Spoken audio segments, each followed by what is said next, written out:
ससूनगर ह्या ठिकाणी प्रताप सरनाईक यांची गाडी देखील अडवली आणि वसईतील असंख्य कार्यकर्त्यांनी रस्ता जाम देखील केला.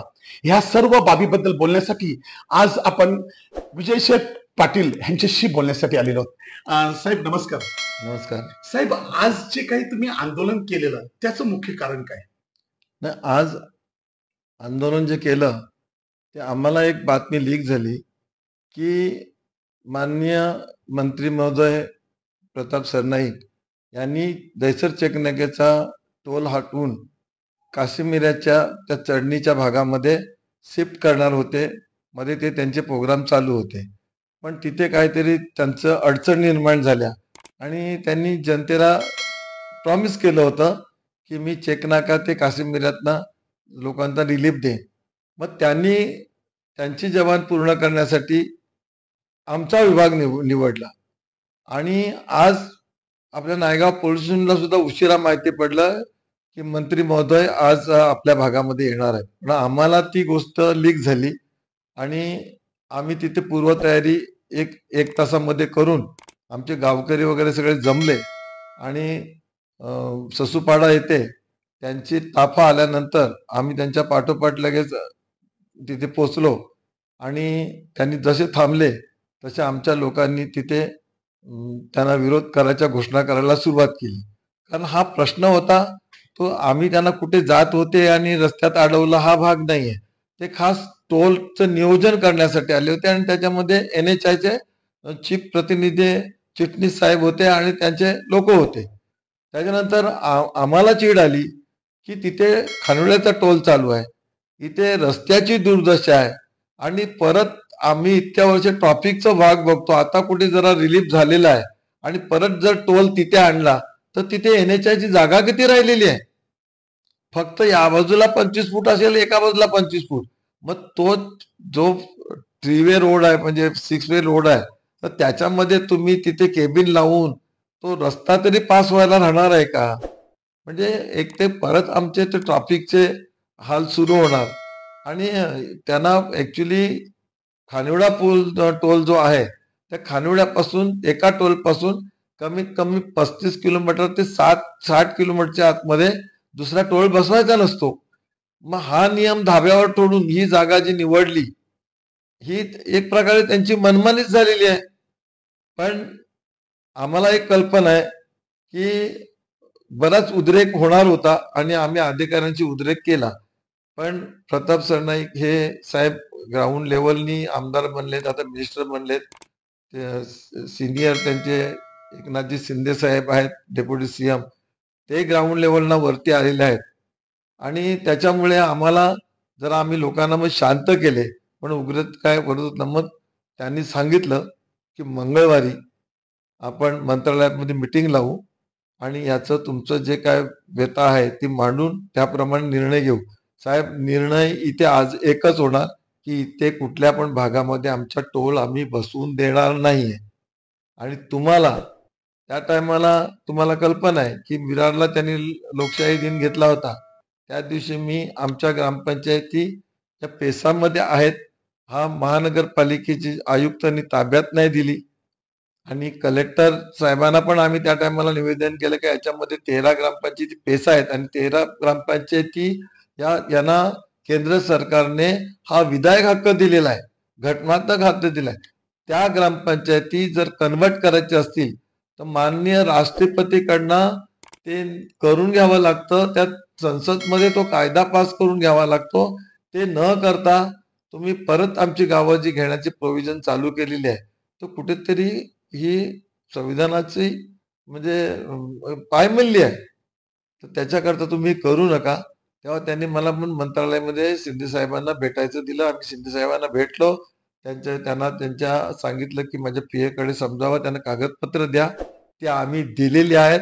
पण हे जे अधिकारी आहेत ना, अधिकारी हे इतके बदमाश आहेत. आज आपला देश जे पुढे गेलेला आहे पण त्याच्यापेक्षा पुढे जायचं म्हणजे न कारण तर हे अधिकारी काही वर्ग आहेत, हे स्वतःची पाळी बसतात आणि मंत्र्या लोकांची दिशाभूल करून काही जे म्हणजे डेमोक्रेसीची पायमल्ली होते ते अधिकारी ते जास्त कारणीभूत आहेत.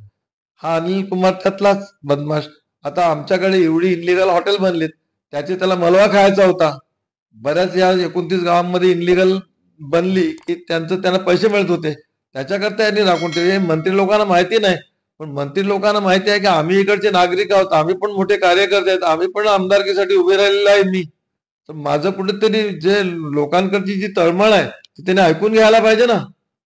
पण आजपर्यंत खाली आमच्या मिटिंग झाल्यात किंवा आता मला त्यांनी प्रॉमिस केलं की मंगळवारी तुम्ही मंत्रालयामध्ये या, मंत्रालयामध्ये ह्या दोन्ही विषयावरती आपण चर्चा करू, त्याप्रमाणे निर्णय आम्ही घेऊ. मी सांगितलं साहेब, निर्णय तर तुम्हाला दोन्ही बाजूनी घ्यायला लागेल, कारण तिथे संविधानाची पायमल्ली केलेली आहे आणि इथे टोल हा बेकायदेशीरपणा तुम्ही लादायसाठी इथे तुम्हाला अधिकाऱ्यांनी आणलेला ही जागा निवडायला, इथे आम्ही टोल होऊन देणार नाही.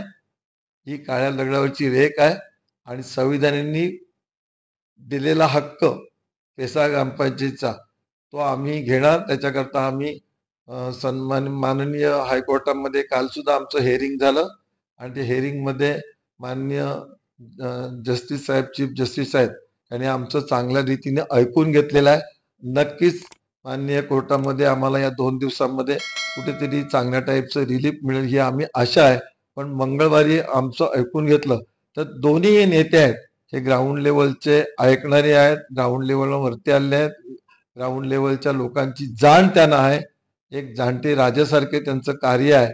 पण आम्ही अपेक्षा करतो की बाबा मंगळवारी या दोन्ही गोष्टी त्यांचं निवारण करतील आणि इकडे नागरिकांना न्याय देतील, हीच आम्ही त्यांच्याकडनं अपेक्षा करणार आहोत. सर, ह्या ठिकाणी रस्त्याची देखील हालत बेकार आहे आणि रस्ते देखील सुधारावेत, कारण तुम्हीच मागे बोललेले की आमच्याकडे जे रस्ते, जुने रस्ते होते ते चांगले होते, परंतु ज्यानंतर कॉन्क्रिटीकरण केल्यानंतर आम्हाला अजून त्रास व्हायला लागला आणि रस्ते फुटून आता तर भयानक परिस्थिती आहे. त्याबद्दल देखील तुम्ही काय बोलणार आहात का?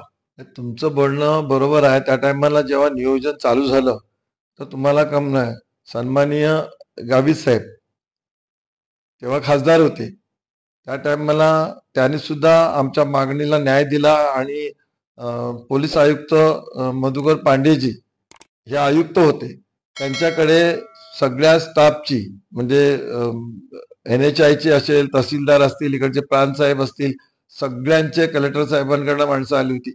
2 वेळा तिथे आमची मिटिंग लावली. आम्ही त्यांना फोटो पण दाखवले की साहेब हे जे काम चालू केले, रात्रीच्या एखाद्या मातीच्या, जशी मातीचं डंपर भरून आणतात तसं रात्रीच्या सिमेंट कॉन्क्रीटचं डंपर भरून आणून ते असं डंपर खाली करून ओततात. मग त्याची स्ट्रेंथ कशी चांगली होणार, त्याची क्वालिटी कशी चांगली होणार? हे बेकायदेशीर काम, ही काही पद्धत नाहीये. तर तिथले आयुक्त महानगरपालिकेत सुद्धा हजर होते, त्यांनी पण सांगितलं की साहेब मला तुमच्या ऑफिस जवळ यायला, आता तिथे कॉन्क्रिटीकरण चालू आहे, तिथे चांगल्या पद्धतीने कॉन्क्रिटीकरण करून त्यांना पाणी क्युरिंग करायला वाफे केलेले आहेत, तिथे हे लोक गोणी टाकतात. तर त्या आयुक्तांनी पण सांगितलं की साहेब चुकीचं झालं, क्युरिंग चांगल्या पद्धतीने झाल्याशिवाय कॉन्क्रीटचा उपयोग नाही. मला साहेब बघा, मग हे यांनी जे कॉन्क्रिटीकरण करायला लावलंय, एवढ्या ट्रॉफिक मध्ये चांगलं काम करू शकणार नाही, तर हे जे टेंडर आहे हे रद्द करा आणि त्याला सुरक्षा तुम्ही देऊ नका. पण तिथे सुद्धा काय पाणी मुरलं आम्हाला माहिती नाही, शेवटी आमचं ऐकलं नाही. जे पण म्हणजे बिन क्वालिटीचा आज रस्ता बनलेला आहे, आमच्या मालजीपाड्यापासून ब्रिज पर्यंत, त्या टायमाला कुठे खोदून ठेवायचे, कुठे रात्रीच्या त्याला नीट इशारे नव्हते, बाबा इथे रोडचं रात्री काम आहे, बेसावधपणे ट्रक जायची, ती ट्रक अर्जंट ब्रेक मारायची, पाठीमागे मोटरसायकल वाल्याचा ऍक्सिडेंट व्हायचा. असं त्या टायमाला ससूनवरती मालजीपाड्याच्या भागामध्ये जवळजवळ 8 जणांचा मृत्यू झालेला आहे. ती सगळी आम्ही प्रेझेंटेशन केलं, पण हे लोक काय, जो न्याय द्यायला पाहिजे, जे मनावर घ्यायला, त्याप्रमाणे झालं नाही. आज जो रोड आहे, रोड एवढा बेक्वालिटीचा बनलेला आहे की जो IRB कंपनी होती त्या टायमाला डांबर कामाचं एकदम चांगलं काम होतं, शोधून सुद्धा खड्डा सापडत नव्हता, आता शोधून रस्ता सापडत नाही, अशी पाळलेली आलेली आहे. तर एकच गोष्ट सांगतो की IRB कंपनी चांगलं नियंत्रण, कारण त्यांच्याकडे पुरं वर्किंग करायचं सामुग्री होती, त्यांच्याकडे स्वतःचे डंपर्स होते, त्यांच्याकडे रोलर्स होते, त्याच्याकडे डॅम्बरचे स्वतःचे प्लांट होते, त्याच्या RMCचे स्वतःचे प्लांट होते. म्हणजे अशा असताना चांगल्या कंपनीला तुम्ही बाजूला केले आणि जो गुजरातचा जिथे ब्लॅकलिस्ट मध्ये टाकलेला एक कॉन्ट्रॅक्टर त्याला आणून इथे कॉन्ट्रॅक्ट दिलं. म्हणजे हे घातक प्रमाणे हे कारवाई करतात किंवा घातक प्रमाणे नियोजन करतात. जनतेची पर्वा न घेता ही पैशाची त्यांची लूट जी चाललेली आहे त्याच्यामध्ये देशाचं भवितव्य बेकार चाललेलं आहे. आमच्याकडे तर फार धोकेबाज चाललेला आहे. कारण तुम्हाला माहिती आहे की पूर्वीचा जो जुना पूल होता तो 2 वेळा तुटला. त्या टायमाला मी सन्माननीय मोदीजींना पत्र दिलं होतं, सन्माननीय गडकरी साहेबांना पत्र दिलं होतं. मला पत्राचं फक्त उत्तर यायचं की तुमची पत्राची दखल घेऊन आम्ही नियोजन करायला सांगितलेलं आहे. पण इथे तरी पण ते अधिकारी नियोजन काही व्यवस्थित करत नव्हते.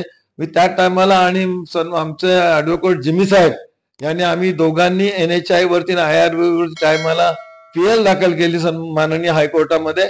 आणि त्या टायमाला हा जो नवीन मोठा ब्रिज झालाय त्या PL मुळे हा नवीन ब्रिज झालाय. म्हणजे ह्या बाजूला त्या टायमाला तिकडचे आमदार होते, इकडचे आमदार होते. त्या टायमाला कोणी काय जशी पाहिजे होती तशी दखल घेतली नाही. पण आम्ही ती PL दाखल केल्यामुळे आज चांगल्या तऱ्हेचा 4 लेनचा ब्रिज झालेला आहे. म्हणजे हे काय नागरिकांनीच रस्त्यावर उतरलेले पाहिजेत का? तुम्हाला निवडून देतात तर त्याची तुम्ही दखल घेतली पाहिजे. आणि ह्या टाईपच्या अधिकारी जे बदमाश आहेत, जे बदमाश अधिकाऱ्यांना ना त्यांना शासन केलं पाहिजे. आज प्रताप साहेबांना आम्ही पुरावे दिले. प्रताप साहेब त्याला बोलले की आज ज्या मला हे काय पब्लिक माझ्या समोर जमलेलं आहे हे तुमच्यामुळे झालेलं आहे आणि याच्यामध्ये सुधारणा झाली पाहिजे. याच्याकरता मी मंगळवारी मीटिंग ठेवतो आणि पाटीलला आणि यांच्या कार्यकर्त्यांना बोलवून तिथे याचं नियोजन पार पाडू. हे आम्हाला बरं वाटलं साहेबांचं. आणि आता आम्हाला मंगळवारी काय न्याय मिळतो कारण आमच्या केसचा पण, केसा ग्रामपंचायतचा पण आणि हा जर न्याय दिला तर आम्ही त्यांचे आभार मानू, नाहीतर आमची लढाई आम्ही चालू ठेवू. जय हिंद. तर पाटील साहेबांचं आपण म्हणणं ऐकलेलं आहे. पाटील साहेबांचं म्हणणं आहे की आमचा हा रस्ता अगदी पहिला चांगला होता, परंतु तो दुसऱ्या एका कॉन्ट्रॅक्टरला काम देऊन त्या रस्त्याची वाट लावलेली आहे. त्यानंतर आता आमच्या डोक्यावरती नवीन आता संकट येऊ लागलेलं आहे. ते म्हणजे हा जो टोल होता, हा टोल दहिसरचा टोल आमच्या गावात आणून आमच्या इथे पुन्हा गावातील लोकांना संकटातच टाकण्याचा प्रयत्न चालू आहे. कारण ह्या ठिकाणी टोल आल्यानंतर गावच्या लोकांना ट्रॅफिकचा समस्या मोठी होणार आहे. आणि ही समस्या जोपर्यंत दूर होत नाही तोपर्यंत आम्ही गावकरी लढत राहू आणि शासनाला आम्ही हा टोल दुसऱ्याकडे किंवा हा टोल कॅन्सल करण्यासाठी प्रयत्न करू. आणि पेसा ग्रामपंचायतीबद्दल देखील आता जेव्हा साहेबांनी बोलवलेलं आहे, मंत्री महोदयाने बोलवलेलं आहे, तेव्हा ह्या विषयी देखील, कारण पाटील साहेब आणि जिमी गोन्साल्विस हे दोघंही ह्या पेसा ग्रामपंचायत हा महानगरपालिकेतून काढण्यासाठी अथक प्रयत्न करत आहेत आणि कोर्टात देखील त्यांच्या हेरिंग चालू आहेत. परंतु पाटील साहेबांनी शेवटी बोलले की जर का मंत्री महोदयाने आम्हाला सपोर्ट केला तर आम्ही मंत्री महोदयाचे संपूर्ण गावकऱ्यातर्फे त्यांचा सत्कार देखील करू आणि त्यांना धन्यवाद देखील करू. वसई लाईव्ह न्यूज साठी दिलीप डाबरे, अब्दुल कलाम, नमस्कार.